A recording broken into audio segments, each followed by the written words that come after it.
Clay Matthews, my man.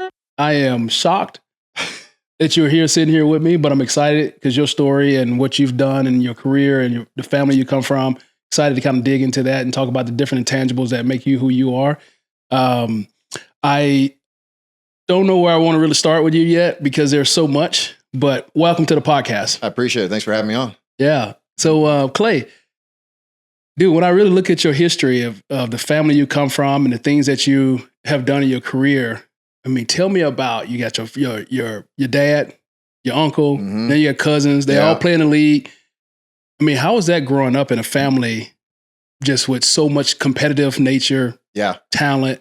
Well, just to put some context to it, like you had mentioned, started with my grandfather, Clay Sr. I'm actually the third. He played in the NFL, played for the 49ers in the 50s, and he served in the Korean War, then came back to play. And then, as you talked about, my father, Clay Matthews Jr., and my uncle, Bruce Matthews, both played 19 years in the NFL. Bruce is in the Hall of Fame. Let's pause for a second there. Yeah. You've played this game for a long time. I did it for a long time.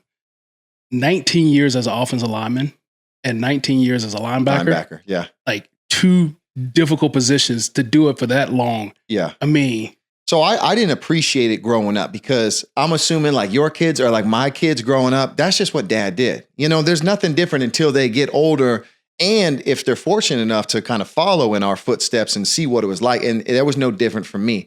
You know, I grew up and my dad, he played for 19 years and he retired when I was in 5th grade, but he was always home after that. So I didn't think anything, he was this super man or he did anything special. And it wasn't until I started to pursue that same career path, especially once I got to college and I realized, well, you know, I was in a world of hurt being a walk-on. And we can touch on that in a bit. And then obviously going to the NFL and having an 11-year career myself, if I wanted to match what my father, you know, did, I'd still be playing today. And I've been retired since, 2019 was my last year. So it's truly remarkable. But also at the same time, I mean, as he tells me, he goes, Play. I had 5 kids. I had to keep playing. Money wasn't, I made more than my dad just by the stroke of a pen coming out of college in my first rookie contract than he ever made in his 19-year career. Wow. Which I'm not trying to say that's not fair, but it just goes to show, you know, how far the NFL has come. But I digress.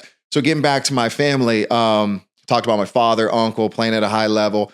And then in my family, not only myself, but my younger brother, Casey, he played for 4 years with Philly and 1 year with Minnesota. And then Bruce's kids, Jake is still the starting tackle. I think he's in year 11 or 12, who even knows? He'll probably play 19 years down in Atlanta.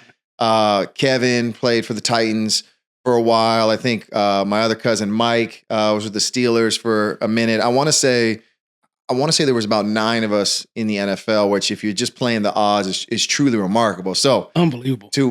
That's the context. So to answer your question, kind of growing up, it was just business as usual. We were a football family, and I meant that in the truest, and I mean that in the truest sense, in that, you know, we watch football on Sundays, and whereas most families, their fathers work a 9 to 5 Monday through Friday, you know, dad was playing on Sunday. And so we would, if it was when he was playing for the Browns, going to the Cleveland Municipal Stadium, and then when he went down to the Falcons, going to the Georgia Dome. So I kind of grew up in that environment and it was normal to me. It was normal, you know, for people to talk about your dad and ask for autographs. So it was nothing different.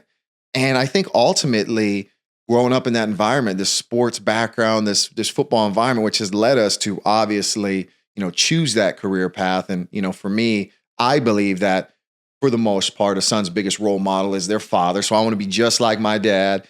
And I was fortunate enough to kind of follow that. But I think a lot of that is growing up in that household, that chaos, that lifestyle that comes along with being a professional athlete. You talking about chaos. Tell me about some of the chaos in that family. Well, like I said, there's 4 boys and a girl in our family. And man, it's rowdy. So I've got 2 boys and a daughter of my own. And I was actually just texting my mom last night and I was like, I don't know how you guys did with 5 because we call it the Matthews genetics, where it's like, we're just a bunch of wild boys, wild men. And what's crazy is, which I love, you know, you see those kids who when they're at sporting events and they break down if they miss a shot or they get so mad. And I remember used to thinking like, oh man, what a bad apple. Like what, like, but now having kids that especially my youngest, he's very much a competitor. It shows me that he cares. It shows me that he cares and he wants to be great. And when he does get better through practice, through games and whatnot, you see him turning into a little athlete, looking at me for validation. He loves, kind of the roar of the crowd, and it starts early. But, ultimately, if you can harness that into whatever it may be, it doesn't have to be sports, but, it could be real estate, you name it, it shows that they care and they want to be great, which is what I love. And I think that is the mentality that all of us have, which can either drive you crazy or it can drive you, to success. And I think fortunately we've been able to steer that in the right direction. Well, like me, when I think about the chaos in your family, I'm thinking about the WWE. That was kind of in our era when that was big. You guys had to have some type of mat set up. Your dad had to be a guy who was like, hey, if my kids are going to fight and argue with each other, we're taking it to the mat. Let's go. Because that's what happened in my family. I would say it's funny you say that, because also with my kids in the summer, we put down like a king mattress on my son's floor, and we just wrestle for about 30 minutes, before going to bed. My wife used to be like, "You're getting them all riled up." I think I saw one Instagram reel where it says it's there's some word for it. I'm like, no, it's good for him. Instagram says it's good. Social media says it's good for him. But yeah, it was no different growing up. Just having 4 boys. We were so close in age too. I want to say, we were, all 5 of us were within 8 years of each other. So my parents just knocked us out back to back. And I mean, my brother, who's a year older than me, we're almost Irish twins. I think we're 13 months apart. So it made for a very close knit family. At the same time, we talk about the competitive nature. We were always competing against each other, almost to the point where it was a little mean spirited. Hey, stop hanging out with my friends. I'm sure the same stuff that I deal with, and perhaps you deal with as well. Like, this whole kumbaya family, like kissing each other. Like, nah, we punch each other. But I think, as that has come full circle, and you see from my family, specifically speaking on, how I was raised and the relationships I had with my brother, I feel like now we're closer than ever. In fact, when we moved out here to Nashville several years ago, I moved out here to be closer to my older brother. My younger brother followed me out. Now we're trying to get my parents and everyone else, just because, it's this bond that we share as a family. I think that was brought up through a healthy kind of competition and fear and trying to be the best, but also, having each other's backs. Yeah. I love that. And so growing up in that, you want to be like dad. Did you play linebacker as a high school guy, or was you, playing a running back? Because you look like you were pretty fast. Yeah, well, I was fast until puberty, caught up to me. But yeah, when I was young, I was, as most athletes, kids, you're always a little bit faster, a little bit bigger. And I was that guy. But then, so I played linebacker and running back, or maybe DN, nothing crazy. Just, whoever had the most athletic ability, you put him at the skill position. But once high school came around, I just fell behind. Every other kid was going through puberty. They were maturing, and I didn't start maturing until exiting my junior year, going into my senior year. So I was really undersized. I didn't start as a junior, and it wasn't until my senior year did I start. My dad was the D coordinator. He opted not to start me. So that should show you there was no nepotism there. There you go. But ultimately, yeah. So I played linebacker, and I was like tight end. And fortunately, going from my junior to senior year in high school, I put on like 40 pounds, grew about 3 inches, and started coming into my own. But I still was not really the player I was in college, and obviously the player I became in the NFL. So it wasn't like I had instant success playing ball. I mean, it was a struggle, to say the least. Yeah. Do you think there's NFL kids, NFL players, their kids are just late bloomers when it comes to that? Because I have a son right now, and he's just on me constantly. Dad, when am I grow? When am I hit my growth spurt? I'm like, dude, in time. I didn't hit my growth spurt until going to my junior year in high school. Relax. Yeah. I don't know. I think every kid's different, but I know, when I talked with my father and he talked about his experience kind of maturing and whatnot, he was a late bloomer as well. But I think there's something to that as well. The kind of the mental edge you gain by having to overcome other kids who are physically ahead of them, whether that be mentally or physically learning a way or learning a different way. But especially in football, what's so great about football is you can nullify somebody's talent by being more aggressive and working harder, which is why, for many reasons, it's one of the greatest sports. So I think for me coming up that way, it made me a little gritty and a little dirty, so to speak, as far as how I had to come and get it and just overcoming adversity and kind of hearing the naysayers and just continuing to keep my head down and work hard. Yeah. I mean, it actually is, it's really interesting to hear your high school experience, because every time I, look at your career and I think back to it, it's like, man, how was he a walk-on at USC? So you leave high school, you're undersized. I'm thinking with the lineage that you had, you would definitely slotted in to get, be a 4 or 5 star. But I think a lot of people forget that you were a walk-on. Yeah. Take us through that journey. Yeah. So like I had said, in high school, I didn't start until my senior year. And it's funny because when you're coming out, you've obviously got a belief in yourself, and you need to. And it might be skewed a little bit how I didn't even get, a scholarship. I had 0 scholarships coming out. In fact, I think it was probably the Rivals website, I was an NA. So there was no rating for me, no picture for me. So, there was nothing there for me. So I walked on at USC just because they were rolling at the time. As we just talked about, my father, mother, Uncle Bruce, and my brother and sister before me went to USC. So I said, well, I'm just going to, keep the tradition alive of being a Trojan. And they were rolling at the time. This is when they had, Reggie Bush, Matt Leinart, Lendale White. Studs. They had just come off a Rose Bowl win with Carson Palmer and Troy Polamalu and all that. So they were rolling at the time. And I was so naive to think like, oh yeah, I could contribute. But to be honest, that was my ticket to college. I was a good student, but I was, you got to have above a 4.0 now in honors classes. And, I'm a try-hard white guy at the end of the day. So just get me in the door. But I decided to go there. And that was really, I'm sure I could have walked on elsewhere, but that would just seem like, the smartest move for me at the time is just walking on there. Yeah. And so you go as a walk-on and you're trying to figure out, how do I fit in this environment? And it was rough. Size-wise, how do I get there? I mean, because you're talking about, even the running back, Lendale White, was 250 pounds. Yeah, I mean, bigger just than most linebackers. Right, beast. I remember you guys had Lofa Tutupu that was there. Winston Justice. Yep, you guys had a lot of athletes there, man. And so now you're eyeing a spot. Hey, I got to make this team because I want to also earn a scholarship. Right.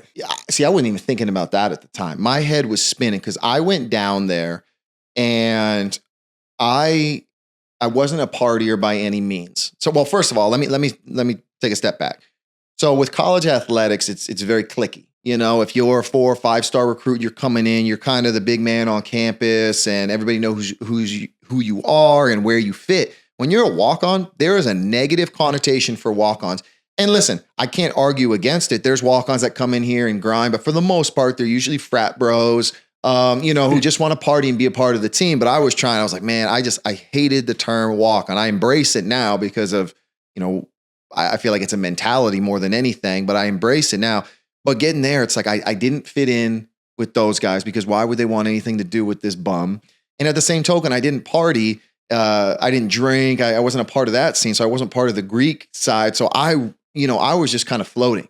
And this is tough when you don't have, a group to go with. So I wasn't, and I was running scout team. I was tailback on like toss drills for safeties to come up and tackle me. I was pulling guard for our 5-star DNs to spill, to wrong arm it. So you got to understand, like, I remember going home and I talked about this in a speech I gave in Green Bay this past year, but like I sat at my parents' kitchen table telling them I wanted to quit football because this is not what I signed up for. But, my father said, listen, if you want to quit, that's fine, but you got to do it at the end of the year. You got to see it through. If you make a commitment to something, we're going to see it through.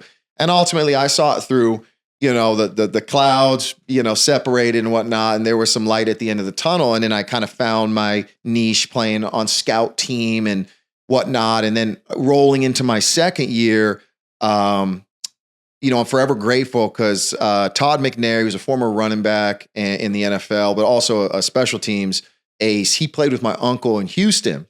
So this might be where the nepotism kicks in, but he liked, my effort, my ability. And he goes, hey, he put me on kickoff. So now I'm a walk-on redshirt freshman playing for the number 1 ranked, USC Trojans. We go out to, I think I missed the first game against Hawaii. I dislocated my elbow. We come back against Arkansas. We win like 70 to something. I run down on 11 kickoffs, just full speed. And this is real kickoff. This is real kickoff. Yeah. Just, wedge buster and whatnot. But I like to think at that point, once I got my foot in the door, I showed what I was about. And special teams guys are different. You got to be different. You can't go down there tiptoeing. You just gotta let it go. Yeah. And I think that's kind of where I earned my stripes, running down there on kickoff, got on the punt team. So this is 2005. It culminates in that Rose Bowl national championship loss to Vince Young and the Texas Longhorns.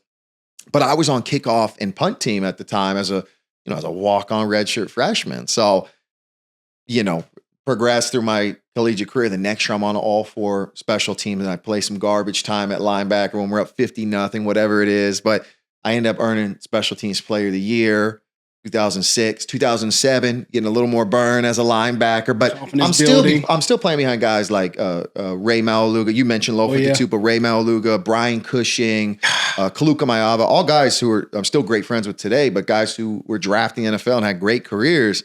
In my senior year, they moved me to DN because I'm not playing over Cush. Cush is Cush. I love the guy. And so they moved me to DN and we started implementing a bear defense, 0-2-3s. And so they put me and Cush on the edge, but I'm switching with Everson Griffin, who Pete Carroll said at the time could play in the NFL coming out of high school. So you got a 5-star recruit and you got, the narrative. I had earned a scholarship at the time in my 3rd year, but the narrative is like, he was just a walk-on. Like he hadn't really done anything other than just be a special teams ace. So for me, it took a loss against Oregon State in week 3. And we opened up against Virginia and I had a sack, 2 forced fumbles, fumble recovery. Ohio State, they're, top 10 team, sack, forced fumble. Like I'm making an impact now and I'm moving up people's boards, like, keeping a guy to keep an eye on. And like I said, it took a loss versus Oregon State on Thursday night. And then Pete Carroll came up to me that following, Saturday, Sunday, whatever it was when we had practice again. He looked at me, he goes, "You're in with the ones. He said, don't let me down." And the rest was history there. So everything I had gone through to get to that point, I wasn't going to let anybody take that spot back from me. So that's why, I felt like I had this, it's so cliche, but this chip on my shoulder, that I had to work just to be recognized by my peers, to earn a spot on special teams, to now not only get some garbage time, but to crack the starting lineup. And we finished, I want to say, with the top-ranked defense in the nation that year. So it wasn't like I was just some charity case thrown in there. I'd like to think I held my own. And obviously with the first round draft pick that came of it. So that's kind of the story of my collegiate career and just kind of working to get where I got. Now you talked about early on there, not having a group. And then how did that shift as you started to play a lot? You started to get the burn, you started to get this. Now, what group did you gravitate toward? And in that group, was it some of those guys giving you hell, that's really funny guys giving you hell when you were isolated on your own island, but now all of a sudden you're now part of the group? No, I don't think so. I think, as what for right or wrong, they're a little bit more welcoming because you're kind of within that fraternity of what we're working towards. And I'm not saying that's right or wrong. In a perfect world, we're all, together and whatnot, but it is what it is. It's no different than I'm sure our kids experience at school. You probably got, the jocks and the nerds and the this and that. But I will tell you what, though, my senior year, when I was starting and we were rolling, I think we were, 11-1, 12-1, ended up beating Penn State in the Rose Bowl. That was a fun year because the professors know who you are.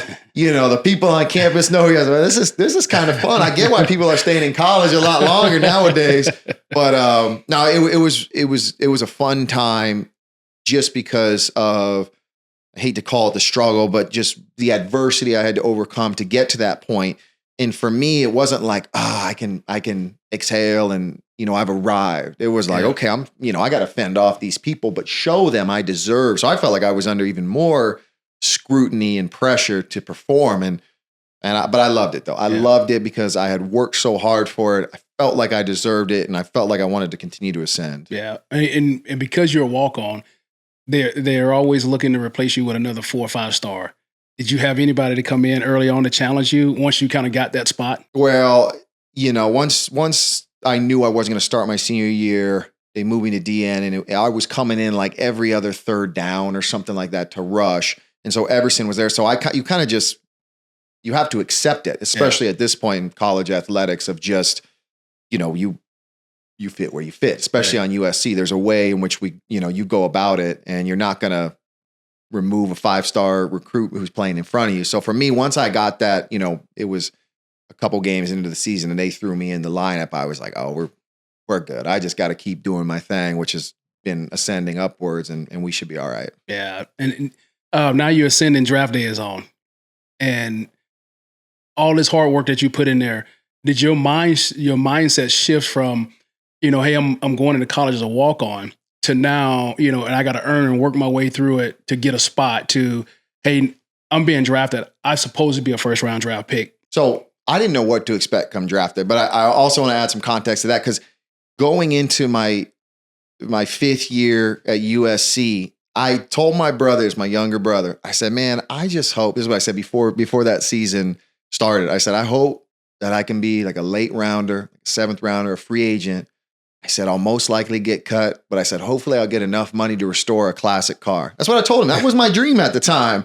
That was like, you've made it. And this is your 5th year. This is going into my 5th year. So after 4 years, so, playing special teams, but I wasn't thinking, I love that mindset. because that's the thing is I wasn't the star in high school. I wasn't the star in college. So for me, like, why would I think that I would be the star in the NFL? Because a lot of times when you are that guy and you're coming up through the ranks, you're already thinking, oh, I'm going to win Super Bowl MVP, whatever. I wasn't thinking like that. Mine was, hey, can I get in, as a pass rusher? Can I get a sack? Can I get, and so working my way up. So when draft day came around, I mean, I could have gone everywhere from, probably realistically like 3rd round to 1st round. And so for me, I just had to have an open mindset as far as where we're going to go and where I was going to go.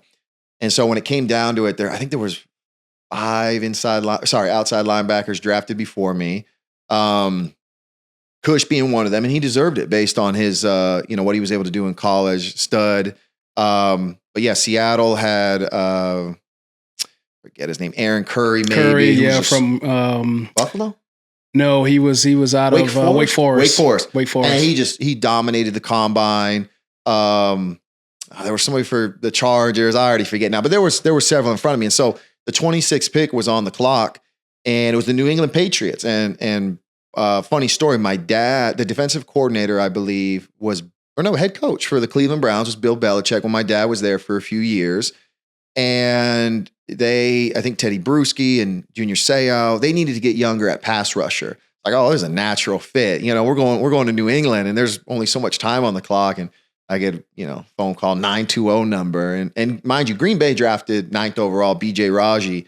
Yeah, that's right. That's right. At BC, I believe. BC, so I get the call College. And they're like, this is so-and-so with the Green Bay Packers. And, because my agent told me, hey, people are going to call you and they're going to, not only mess with you, but ask about the interest. So like lie to them, let them know, like people are calling, but they're like, hey, we're thinking about drafting you. And I'm looking, I see New England. I was like, cool. And they're like, well, we're going to make a trade. And I was like, all right. Like, I think it just went over my head. And so, it flashes on the screen, drafted to Green Bay. Everyone was fired up. But to me, Green Bay wasn't even like on the radar. I wasn't going top 10, And so for me, I'm like, oh, that's great. Where's Green Bay? I remember, popping open my phone. I was like, it's in Wisconsin. I was like, all right, where's Wisconsin? Being a West Coast kid, I had no idea about the Midwest. And so for me, it was just such a shock in a good way, but just truly not knowing what was going to happen that day. And Green Bay forever changed my life. The amount of success we had there, how it shaped me as a man, a player. So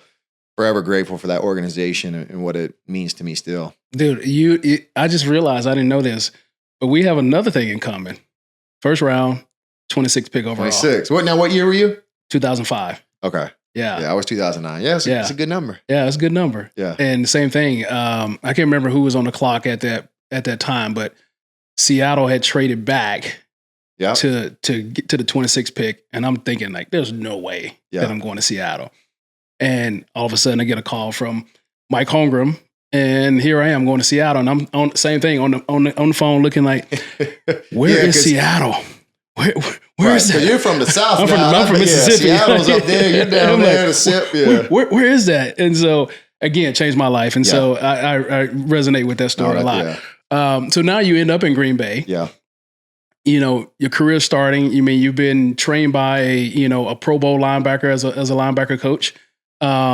You get to a place now and you're the guy, and you guys go on a run and you end up on a Super Bowl and winning a Super Bowl. So tell us about that, kind of like leading up to all of that. Well, I tell you what, even though they traded up, and this is still my mindset, even though they traded up, to come get me at the 26th pick. I still, because they had BJ before me, like I felt awkward in that, like, you know, some of these people, well, as I noticed later on in my career, some of these rookies coming in first round picks, you're like, oh, they know they're the first round pick. They're walking around with a certain swagger. So I just kind of kept my head down, like, you know, coming from this background, I didn't let the money, the fame, you know, whatever else came along with being drafted, you know, kind of get in the way of what I was trying to accomplish. So I think most would say I was kind of a dud, you know, as far as like, it didn't really, you know, we got a casino in Green Bay, you know, they would go to that like, oh, guys, I better get my sleep, you know? And, I mean, it is Green Bay. It's not a lot to do. Well, yeah, right. But that's true. That's why I went to sleep and some went to the casino. But nevertheless, like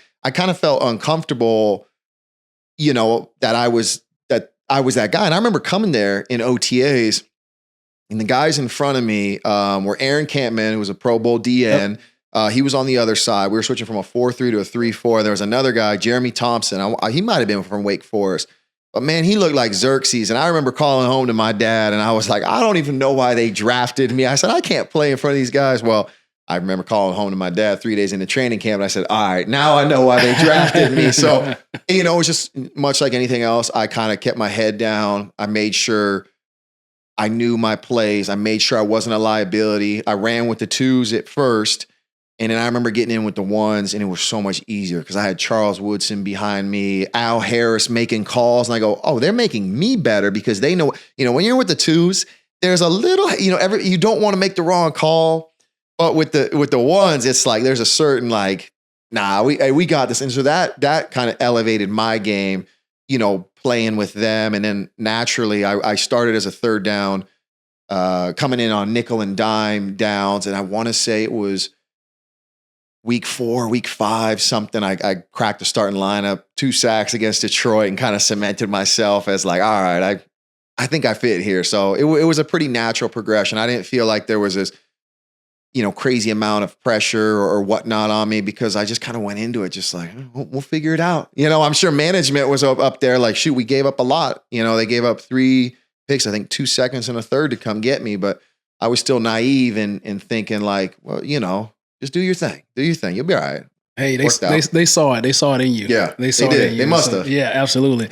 And so now you're sitting here. You're the guy. You're starting to rack up the sacks. You were hell on quarterbacks.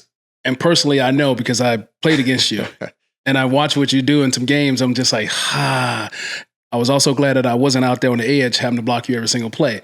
But now you got to start. You got a guy like Jared Allen who got his sack dance, things like that. Tell me about your favorite sack dance or the favorite sack moment. So, well, the success came pretty fast. The productivity my rookie year, and I wasn't like thinking of like, you know, because you're right. Jared Allen was, you know, roping cattle and calf and whatnot. And he was obviously in the NFC North with me. And there were some other guys who had their celebrations, so to speak. And so my first year, like I ended up having 10 sacks and another sack in the playoffs. So like I remember my teammate Keith Rivers, who was drafted, I want to say either 6th or 9th overall to the Cincinnati Bengals. He would hit his watch and let everybody know what time it was. So I kind of took that over my first year because I was just like, it came so fast. And then by the time my second year came, my older brother's like, hey man, we need to work on something new. He goes, why don't you do The Predator, which, you know, from the movie The Predator with Arnold. He's like, when they have the show off where he kind of opens his arms and he's like welcoming this confrontation with Arnold. And I was like, all right, let's do that. And so, man, week 1 opened up against Philadelphia and I had 3 sacks and was able to, you know, celebrate 3 times. And the very next week we played Buffalo, 3 sacks. And so then, you know, the 8x10 start coming out and, you know, kind of all the notoriety. Because coming off your rookie year, it's like, all right, can you keep it up? Can you keep doing this? And that, to get back to your previous question, that was the year we won the Super Bowl. So it was just a perfect storm of individual success, team success, Aaron hitting his stride at the right time, our team getting hot at the right time, and just marching through all the way to Super Bowl 45 and getting it done. Dude, I asked you that question because I still have this vivid memory in my head of you doing that at least 4 times on a Thursday night. Oh, big game. The 2012, right? Was it 2012 or 2012? 2012. Yeah, I was playing in Chicago. I was playing left guard that year. And that was a rough game for you guys. It was a rough one. That's the year I got benched. after that game. Oh no. And our left tackle gave up 4 sacks that game. Yeah. But I got benched. I'm going to leave it there. But I remember every time turning around, seeing you do your, I was just like, I was scarred from that. It was a good game for our team, for myself. We had just come off a week 1 loss to San Francisco, quick turnaround. I felt good. I had 2.5 sacks on, all pro, Staley, Joe Staley. And so we show up, but it's so hard to turn around, especially when you go, the preseason is especially, you're not playing as much, so you're not really battle hardened. But I remember showing up that Thursday game, like, man, I hope I can get through 3.5 sacks later. So yeah, it was a good day for myself and the Packers. Was it 3.5 or 4? It was 4, but somebody stole half of it though. Okay. I think the very first sack of the game, Eric Walden, he stole half that sack, but it's all good. Yeah, you got one of my teammates, jacked up on the sideline by the quarterback. Who's that? You remember that? Jay Cutler and Jamarcus Webb. Oh, that was that Thursday night game. Oh, that was Jamarcus Webb at left tackle? Yeah. I liked going against him, Some guys I did. Tell me why. No, some guys I didn't like going against, but some guys, you had that guy. But at the same time, there were guys too who I lined up against, and I'm like, man, I just can't seem to beat this guy. But he was massive though. Yeah, he was. He was giant. But that allowed me early just kind of bend underneath him and whatnot. Just a little bit of speed and bend, and Jay was sitting there for the taking. Oh man. So anyway, I'm using this podcast to get through my, some of the scars and wounds that I have, and so having you on we can talk about it so I can kind of, work through it, move through it, because that was a challenging time for me to walk in the next day and know that I've gotten benched. Yeah. Well, no, it really does. I mean, we can laugh about it now, but it does have to, especially when you feel like it's misplaced where, the direction, or the decisions they make. I think we all go through that at times. Obviously, I mean, that's difficult, but whether it's, my time ending in Green Bay where I wanted to come back and they moved in a different direction, it's like time heals all wounds, but I'm glad I can be here for your therapy session. This is my therapy now. I appreciate that. Now, you're on the team with Aaron Rodgers and you guys are, he's on the offensive side of the ball, you're on the defensive side of the ball. At what moment, did you start to really take over the defense from a leadership standpoint? Well, I think it was always kind of Charles Woodson's defense in the sense that he had this aura about him. He didn't speak often, but when he did, you listen. And, coming in 2009, he won Defensive Player of the Year. So, that's the guy right there. He was the guy. And in 2010, he was still playing at a high level. And that was the year I was runner-up to Defensive MVP by 2 votes to Troy Polamalu.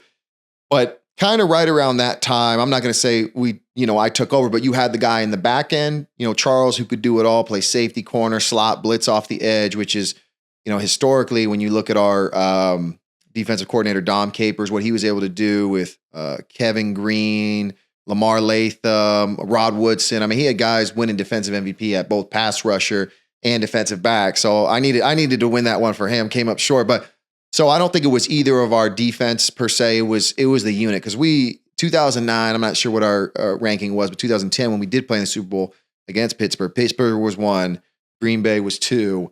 And so it kind of just, went hand in hand. I obviously had the long hair, celebrating, probably the loudest on the defense. So I guess de facto, was my defense. But we had a number of playmakers on that defense. So I kind of shy away from like, oh, that was my defense. Like, I played a part in it is all. I mean, I just noticed guys gravitated towards you, and Charles, he could just look at guys and they knew like, all right, I got to get my stuff together.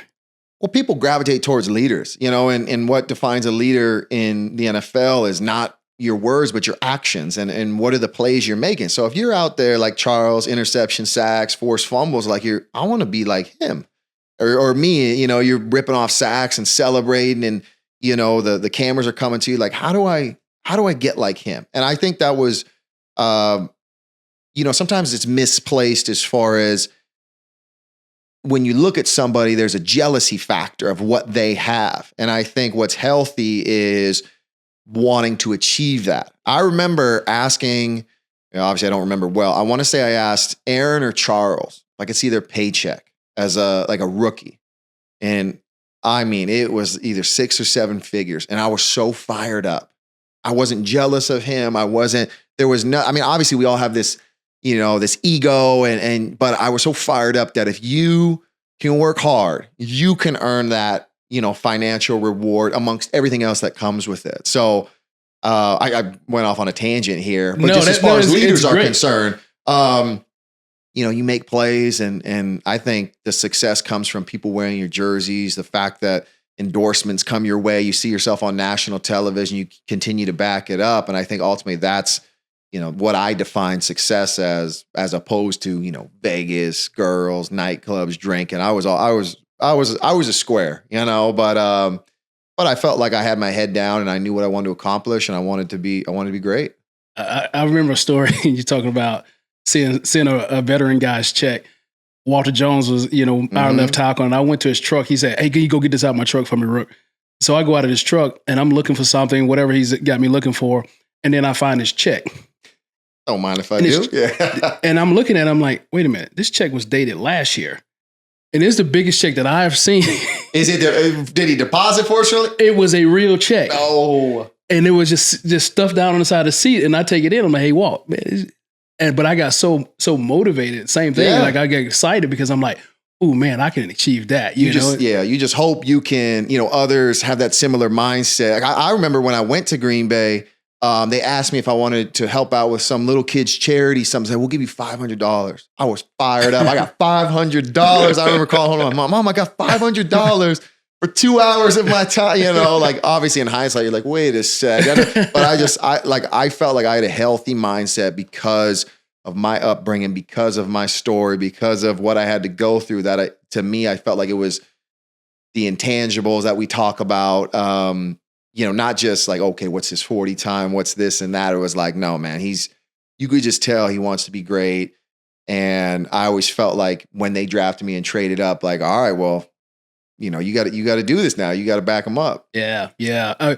You talked about earlier about, certain guys you went against and you were able to get sacked. And then those other guys that you were just kind of like, it's just day's not my day. Who was the toughest guy that you had to go up against? For me, it was Tyron Smith of the Cowboys. What's funny is, so he was a rookie when I was a senior at USC, and Tyron was probably 260, 6'4", 6'5", but it was him and Matt Khalil. Ryan Khalil. They both went drafted. Obviously, right. Tyron went to the Cowboys in the first.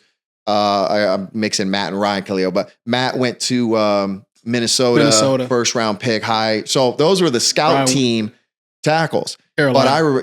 But I remember Tyron. Tell me, you said scout team tackles? Yeah, scout team at USC. That just shows you how deep we were. But I remember coming back and seeing Tyron. He was coming out for the draft. It was like the NBA All-Stars in LA at the time. And I'm telling you, this guy was massive. I was like, what happened? He started eating his steak and whatnot. But he got to the league and man, he was strong. He had long arms. If I didn't want to get into his grip, I'd try long arm. He'd slap it down. He had the feet to be able to run you around. Just always drove me nuts to where I'm like, let me see what this right tackle's all about. No moves. Start playing on the other side. Yeah, exactly. And fortunately, I was playing long enough to where I could kick the other pass rusher over. But yeah, he gave me fits. Every time I see him, I'm like, man, I hated playing against you. That's awesome. Well, hey, we're going to do a quick little 2-minute. I like to do a 2-minute going and a half, just some rapid fire questions. Your favorite NFL career moment? I know I was supposed to say, my Super Bowl win. Everyone's like, it's just got to be the Super Bowl, right? But for me, it was week 3 or week 4, my rookie year. I wasn't starting at the time. This is what kind of propelled me. And I was just quick fire. I'm going to give you the long answer. It propelled me into the starting lineup. We got timeouts in here in this Super Bowl. Yeah, okay, good. But ultimately, we were playing Brett Favre, Adrian Peterson at the Metrodome, and it was his first game playing the Packers.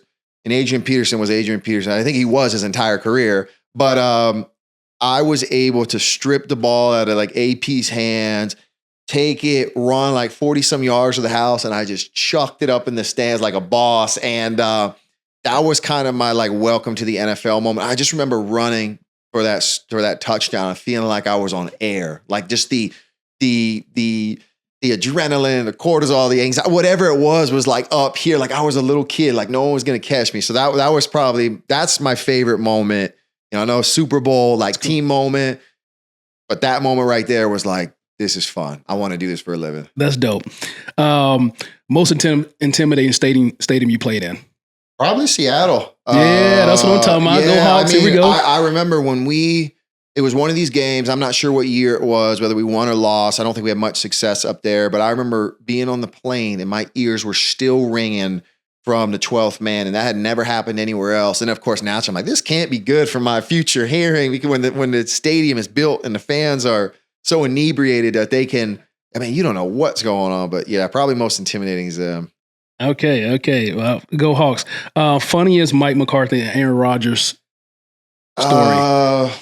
Funniest. I tell you what, switching to Aaron, like I trained with him for many off season back in California, and the Aaron you get, and he says it's about myself too, but the Aaron you get in the off season versus the season, because naturally you got to kind of buckle down. Like those memories are some of the best, because there's no cameras. You're around your peers, other athletes that, you know, just the times we shared where, you know, you're not under the scrutiny of everybody now on social media are, you know, some of the best moments and funniest too, really, because that's how we communicate. We can't give each other a compliment. We got to tear each other down in order to tell somebody I like you. So, I mean, with those two, it was very much that type of relationship. Yeah. Okay. Did you have any pregame rituals?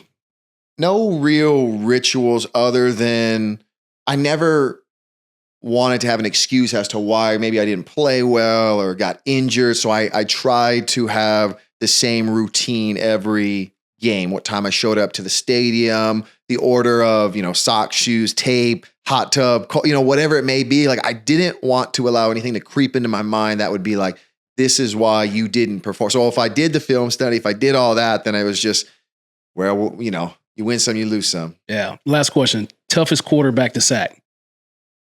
Probably Cam. Yeah, because I mean, Ben was still Big Ben at the time, but he wore the nastiest jersey in the sense that it was so loose. So if you just got an arm out and had good strength, you could kind of fling him down. But Cam, I think there's a couple pictures of me and Cam, like me sacking Cam. People would think it's me missing Cam, me flying over his back, me, you know, him, because he was so big and he just. And the thing is with quarterbacks, it's kind of a double-edged sword, like the ones that don't want to be sacked, like they'll do a good job shrugging off, defenders, but at the same token, that also leads to injuries. That's why a guy like Tom Brady can last 20 years. You want the sack? Like I love those quarterbacks where you got close, all you had to do was put a hand on. I'm sure offensive linemen hated that, but Cam was a stud. We're going to start kind of winding this thing down, but as you start to think about your post-career, getting out of the NFL, life out of football, a lot of guys go into coaching. You know, again, you have that lineage from your family. A lot of guys go into TV, commentating, things like that.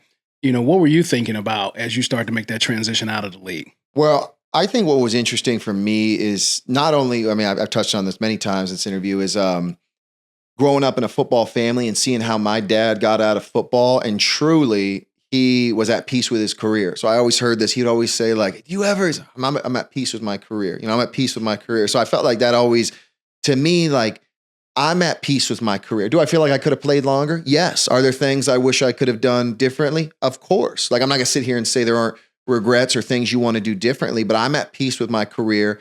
I know at the end of the day, I left a mark out there. I did it my way, and I'm happy. And I hope the fans are as well with what I was able to give. So for me, like all that fame came, and with fame, comes the detractors and people, putting you on a pedestal and tearing you down. That it was pretty telling. When I finished my career in Green Bay, they didn't want to resign me. They went in a different direction, signed a 2-year deal in LA, played really well in 2019, but they went in a different direction. And I had some opportunities, Seattle being one of them, Denver being another team. But I felt, I was ready to kind of move on to being a dad. I started filling in the void of where I wasn't. And once you start having that doubt in your mind that, maybe I'm needed at home, and it just, that it's time to move on. And so for me, like I had a few offers, but I felt like it was the right time to move on. And to be honest, it was kind of like a weight was lifted off my shoulders, because I was always that guy there was always so much, and I wanted it. I wanted all the pressure. I wanted all the expectation. I wanted to be great. You can't have it both ways. But at the same token, when you move on, you're like, this ain't so bad, And so for me, that's kind of how it was. And so as I navigate this post-career, taking a step back, I find myself more included in my kids' lives with my wife, youth sports.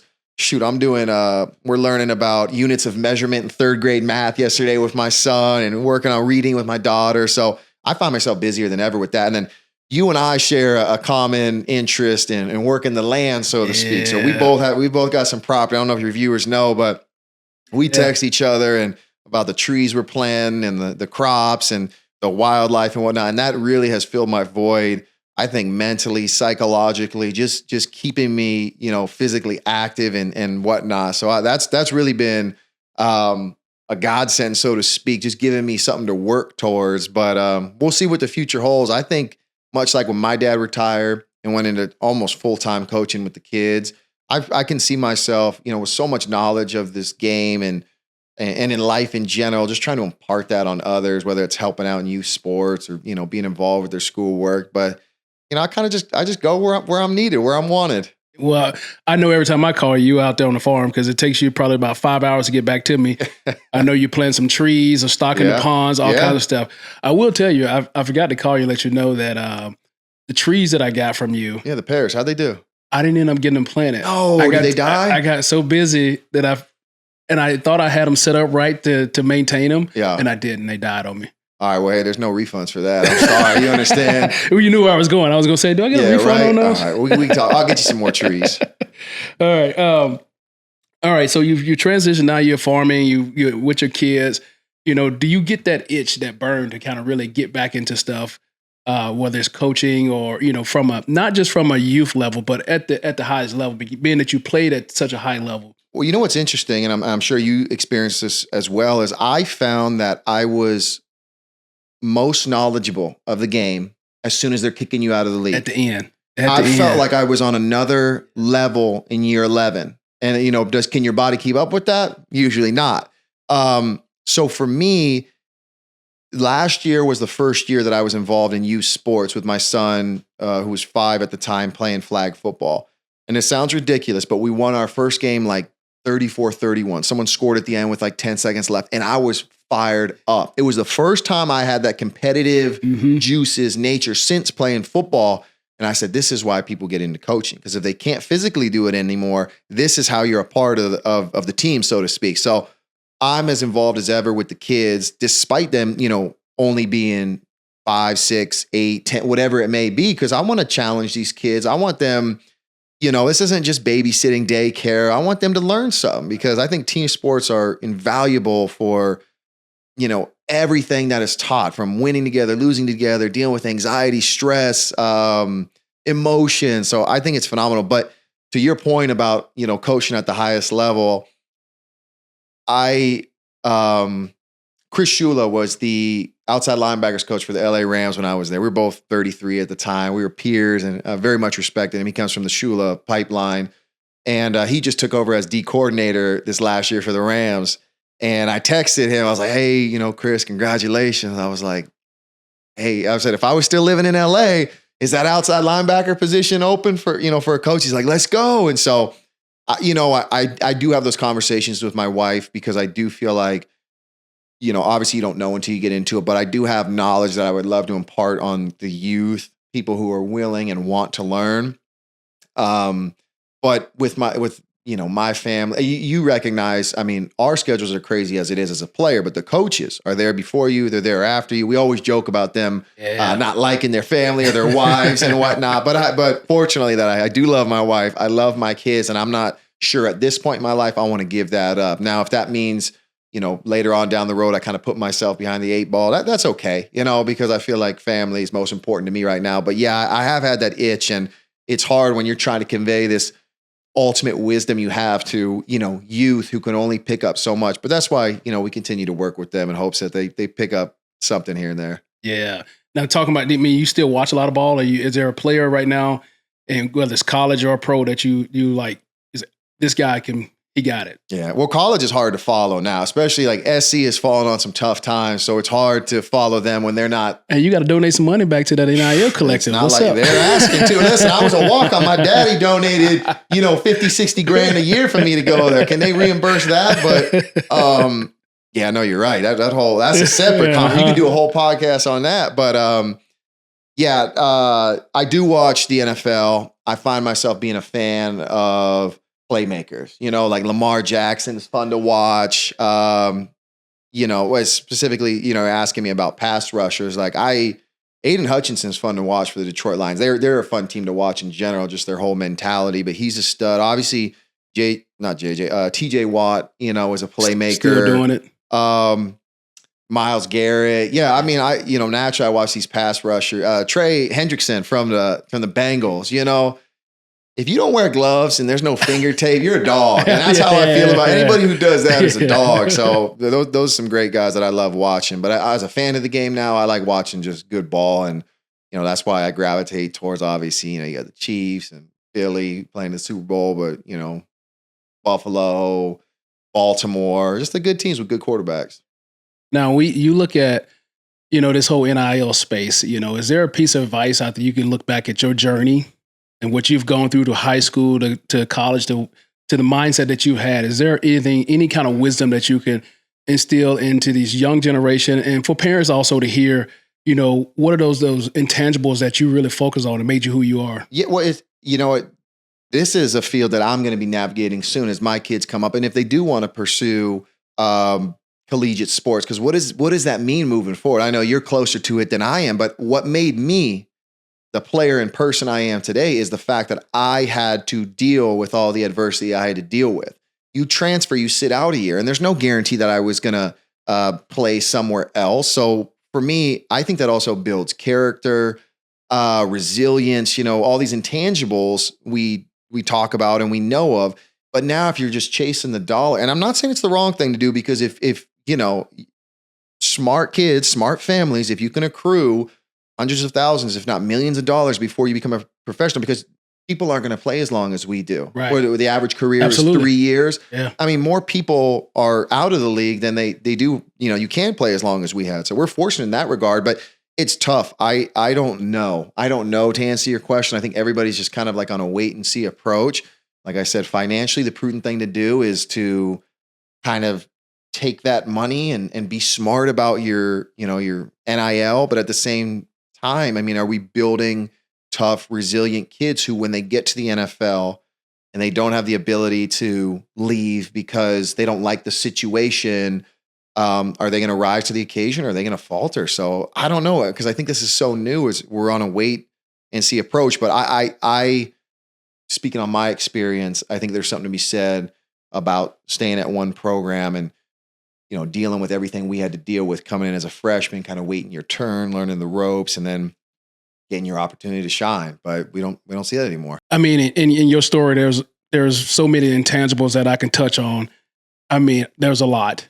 But if from your point of view, that one thing that really sticks out in your mind that got you every single day that you were wanting to quit, you wanted, you couldn't, you call your dad and say, I don't know why I'm here. What was that thing? Man, you're making me talk about one. I'm putting you on a hard spot. Because I felt I'm going to give you the long answer, and I'm going to give you what you want.